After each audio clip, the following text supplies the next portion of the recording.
there's a lot of hype around some of these fantasy football players for 2024. One of them is Jameson Williams. You see the alerts come across your screen from Sleeper. He's expected to have a much bigger role. This is his breakout year. But let's talk about Jameson Williams and if he actually can or will break out, because Jameson Williams is a guy that got really good draft capital. He's a guy that came in and was expected to have a very big role in this offense. Now, last year something changed that really changed the trajectory of Jameson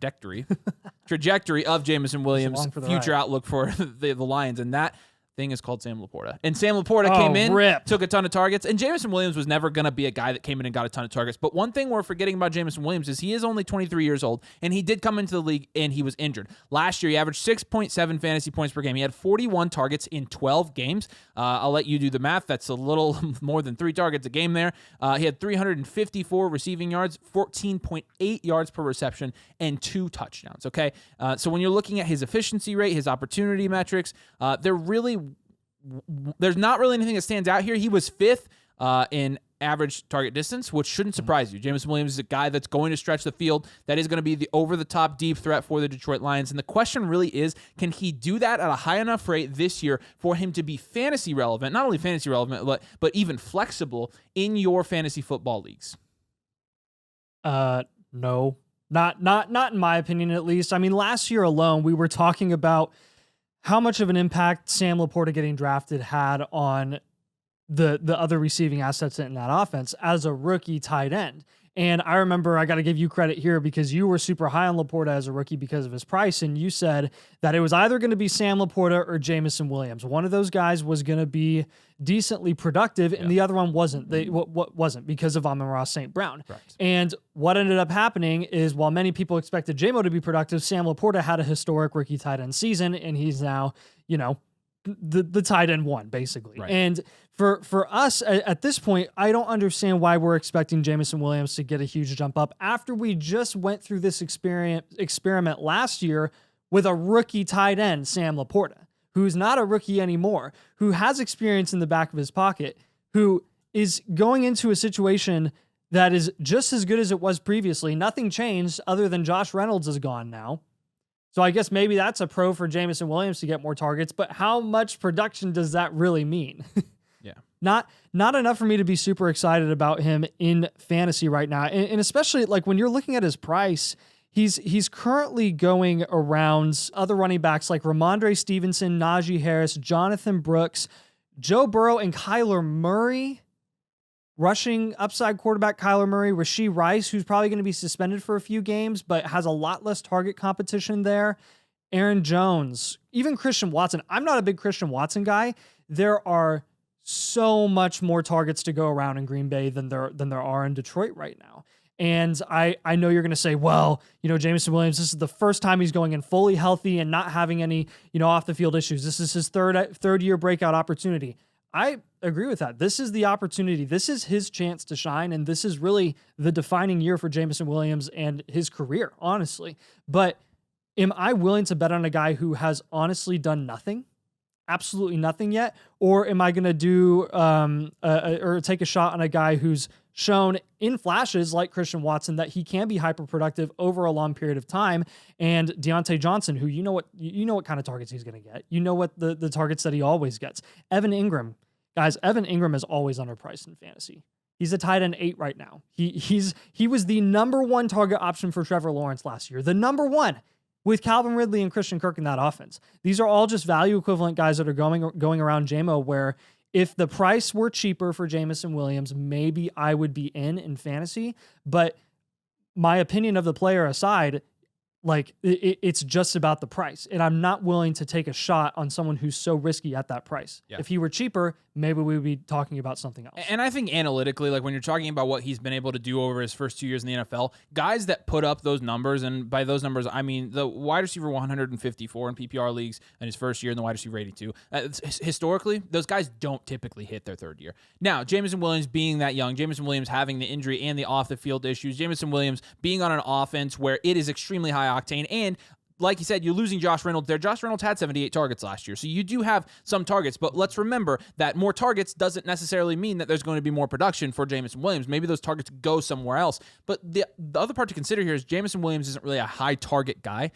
He really, when last year, even in the full games he played, maximum of 6-7 targets most games, and so you're talking about Jameson Williams being a guy that I don't think gets more than like 110 targets over the course of a year in the best case scenario. So if best case scenario, Jameson Williams were to get 110 targets this year, you're looking at, he would have to have a season similar to what Nico Collins had last year, where he had 109 targets. He caught 80 of those balls. He had 1,200 yards. He had 8 touchdowns. And the reason he was productive was because he had 8 touchdowns and because his yards per reception was so high. Mm-hmm. That's how Jameson Williams is productive this year. Yeah. And honestly, the difference between Nico and Jameson Williams' situation, it's a great comp. The difference here is that Nico didn't have an Amon-Ra last year.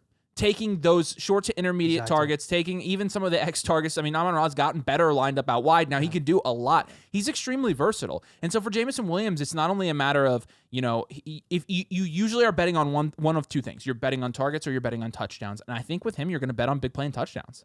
And I think people are very excited for good reason about Jameson Williams, but I think you should be more excited about what he's going to provide for the Lions offense as an NFL team than actual fantasy points. And I think that's where the discrepancy, the disconnect is there, because I mean, if not, don't take our word for it. Take the statistics and the numbers for it, which we presented to you in our running back strategy video a couple weeks ago, in that JMO is going right in the hot spot of running backs. And this has been a proven hot spot for running backs over the last 2 years, the 7th and 8th round. Yeah. So if you, like I already mentioned, Ramondre, Najee, Brooks, Zamir White, even at this price. I don't love Zamir White. He's not a terrible price in this range. DeAndre Swift, Jalen Warren, Zach Moss. This is the range where you can potentially get a league-winning running back, and it's less common to see that at the wide receiver position here, at least over the past couple of years. Yeah, so let's talk about the next guy that could potentially break out this year. And this one's a little bit funny because this is a guy that's going fringe round 1, early round 2 this year. And we're talking about him breaking out, but it would be his breakout year if he does live up to his ADP. Yeah, and that's Drake London. I think the situation has obviously improved dramatically, to say the least. That's kind of putting it nicely. But with Kirk Cousins coming in and the volume that he provides, I mean, I don't think we have to reinforce how much volume Kirk Cousins provides for whatever offense he's in. I mean, you just saw Jordan Addison, TJ Hawkinson, and Justin Jefferson all produce over 15 points per game last year in fantasy when they were on the field together. Granted, that was in a small sample size of I think 6-ish games or something like that. But when you extrapolate that into the Falcons offense, which has less target hogs overall, you're really just looking at London and Pitts getting a significant amount of the targets there, and then maybe Bijan, but that's kind of iffy anyways, because he's a running back. It's a different position. And I mean, there's absolutely a reason that Drake London is going this high. And me personally, and I know for Avery too, we are in on this price. There are a lot, and I mean a lot of people in the fantasy community right now that cannot get behind this price. They can't. And honestly, can I hate them for it or say they're stupid for it? Absolutely not, because Drake London is about as unproven as it gets from a production perspective. But you have to look at the situation here. And honestly, the reason Drake London has moved up boards is the exact same reason that Garrett Wilson hasn't lost his position in fantasy. Now, Garrett Wilson, granted, in fairness, was still impressively productive last year and his rookie season, despite some of the worst quarterback play in the NFL. Now, how much did that really translate to fantasy production? For making a difference on your team? Not a ton, because he was still your fringe flex guy that you often had to sit here and there.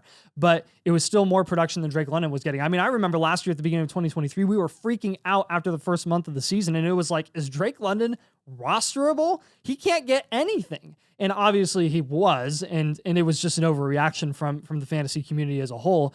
But I'm looking at other guys going around him, Chris Olave, and I'm looking at the volume there that Derek Carr provides, for example. Now, the volume available for Chris Olave might debatably be greater than Drake London, because he's not competing with a Kyle Pitts, for example. Yeah. But do I trust Kirk Cousins to get the ball to his best weapons more than Derek Carr getting the ball to his best weapons? Yes, I absolutely do. When you look at the yards per attempt that Derek Carr had last year, it was one of the worst in the league.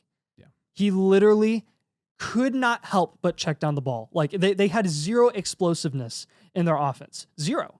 except for like the 2 shots downfield they take every game to Rashid Shaheed. Yeah. Outside of that, they looked pretty incompetent, and that's why Alvin Kamara was so productive, and that's why we love Alvin Kamara's price right now. To me, I'd rather take the shot on Drake London, who I think has a way higher upside than Chris Olave does. And then even Brandon Ayuk, honestly. Yeah. And when you're looking at Drake London and his reception perception write-up, we love Matt Harmon's work, and we use this for a lot of our research here.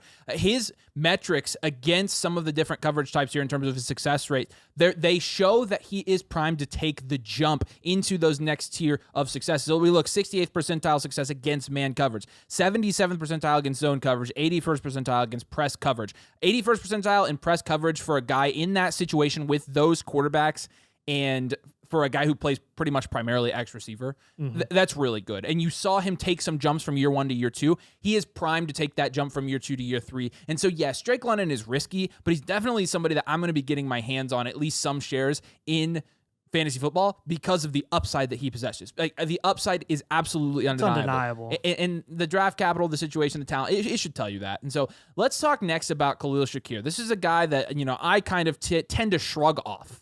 Will you find his ADP for me? I'm curious where he's even going, but he's the guy last year that finishes the wide receiver 61. He did have some production last year in spurts. He like week 8 against Tampa Bay, 15.2 points. Yeah. Week 11 versus the Jets, he had 20.5 points, right? But here's what's really interesting to me about Khalil Shakir.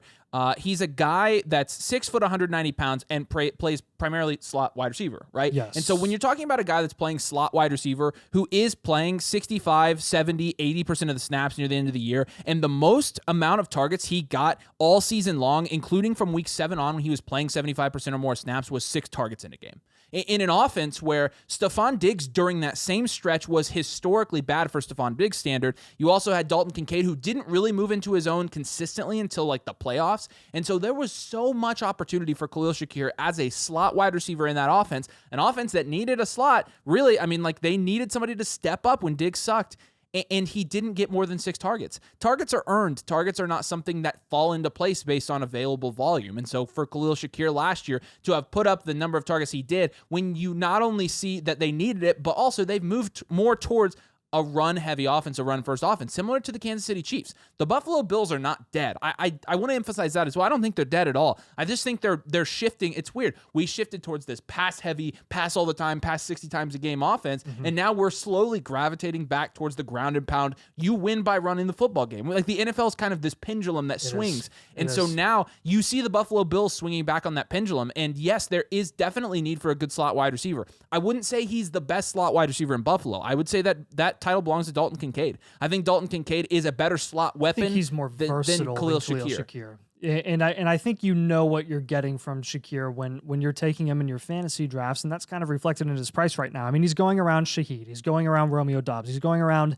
Javonte Williams, Caleb Williams, Trey Benson, Brian Robinson, Singletary, Mike Williams, Brock Purdy. Honestly, of that range of guys, Shakir is probably one of my top options there. That doesn't mean I think he's a screaming value, but I just prefer him over the guys in that range. But there is a reason that his price is there, and I think it's because of the type of slot wide receiver that he plays, and that's not your super versatile one, because I think sometimes we can confuse, like, you'll hear us talk in a very positive light about slot wide receivers, specific slot wide receivers who you know are going to get a ton of targets. For example, a Michael Pittman, who can run out of the slot quite often, and he gets a lot of those short to intermediate targets, and you know that you're going to get about 140 plus targets every single season. Now, Khalil Shakir, to me, screams more of like a Cole Beasley type of wide receiver, where he's going to have some good games. He's going to get a decent amount of targets based on the defensive scheme that they're playing any given week. So again, you're probably going to have some nice surges here and there. And the volume is undeniable, or the opportunity there is undeniable for sure. But if I'm going to bet on someone absolutely exploding and having crazy upside, it's not Khalil Shakir. He's not the most efficient wide receiver. He gets what he gets, and that's kind of it in the offense. He's a very, very nice security blanket when needed for Josh Allen, which is not that often because Josh Allen can make something out of nothing pretty much all the time.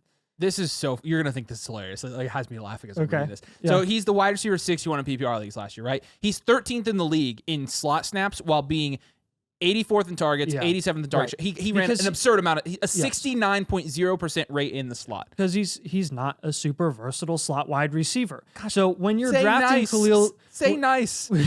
I said 69%. Nice. There you go. Gosh. And so when you're drafting Khalil Shakir at wide receiver 54, does that sound abysmal to me? No. Does that sound abysmal to you? It doesn't. But it's just funny that he was the wide receiver 61 because of this. Khalil Shakir last year was first in the league in target quality rating. He was first in the league in catchable target rate. He was first in the league in target accuracy. He was first in the league in yards per target. He was first in the league in target premium. He was first in the league in QB rating per target. He was first in the league in production premium. He was second in the league in fantasy points per target, and he still and that was good for wide receiver 46. 61. 61. Holy crap. Okay.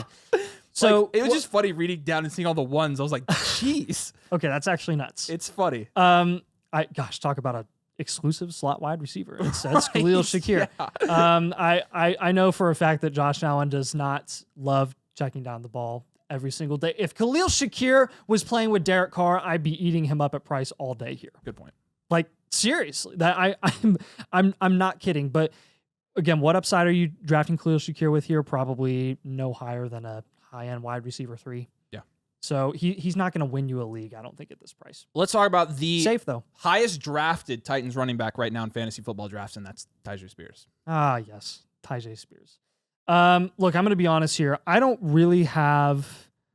I don't have a ton against Tyjae Spears as a player. I think he's really fun to watch. We loved him in the pre-draft process when he was a prospect coming into the NFL. We thought that he could get day 2 draft capital, and then he did, and he went to the Titans, and we said, "Oh crap," because Derrick Henry's still there.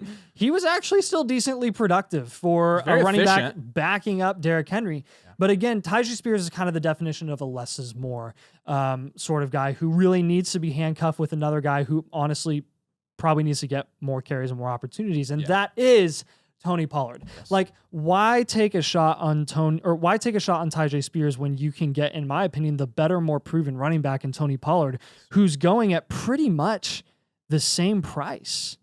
Like to me, this is the perfect opportunity for Tony Pollard to be as efficient as he was in years past in Dallas playing alongside Zeke Elliott. And no, Tyjae Spears is not Ezekiel Elliott because he's not that ground and pound guy. Yeah. So it is going to look different in the backfield, but I think it is going to be kind of fun to watch. And I mean, they're both pretty fast guys. Both of them are. They're to us, we were really confused when we saw them go to the same team because they seemed like mutually exclusive assets. Right. But maybe Callahan can find a way for them to be complementary. And in my opinion, I think that'll result in Tyjae Spears being the more change of pace back, and Tony Pollard will be the guy who's getting a lot of the I mean, he's the bigger body guy too. Like, and not only that, but Tyjae Spears' main 2 things he has going for him: receiving upside and efficiency, right? And Tony Pollard is receiving upside and efficiency, but he has shown, despite not being efficient with a bell cow workload, he still got the bell cow workload. He can still take 60% of all snaps and be a running back 1 in fantasy. Yes. Where with Tyjae Spears, we saw him 34.8% opportunity share last year. And yes, he was efficient. 13th in the league in fantasy points per opportunity. He was 9th in receptions. He was 9th in targets. He was 11th in receiving yards. He was 7th in target share. These are all great numbers. But you bring in a guy in Tony Pollard where when you had Tony Pollard paired with Zeke, Tony Pollard in the receiving game was lethal.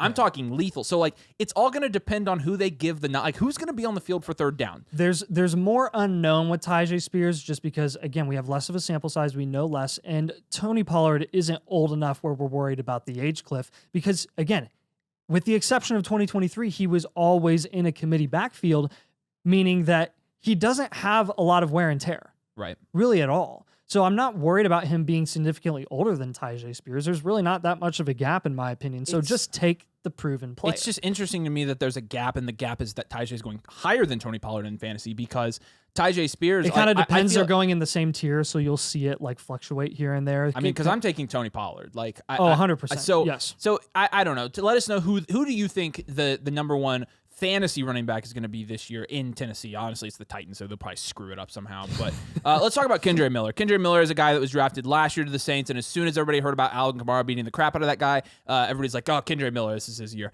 And Kendre Miller last year was not his year. He was the running back 71. He had 41 attempts on the year. He only did play 8 games last year. He only had 11 targets as well. And so for Kendre Miller now, it's basically going to be this is going to be the first full dose of Kendre Miller that I think we're going to get this year. Because Kendre Miller, I don't think is a guy that's going to be a workhorse back in the NFL. I don't think that's the case.